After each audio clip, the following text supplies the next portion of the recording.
Сәлеметсіздер ме? Сіздермен бүгін өте дәмді табада піскен печенье жасайтын боламыз. Ол үшін бізге жұмыртқа, қант, күнбағыс майы, ванилин, розетка және ұнымыз қажет болады.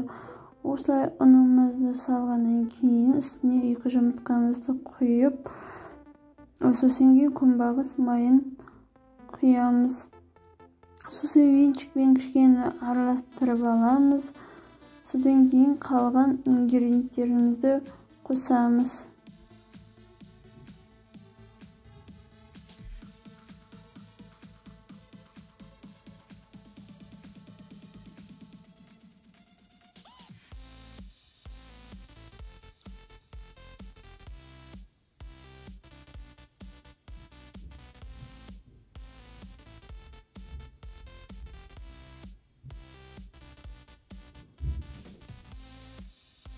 Осылай болып үйлеп шықты. Оны жайып, осылай формаларға бөліп шығамыз.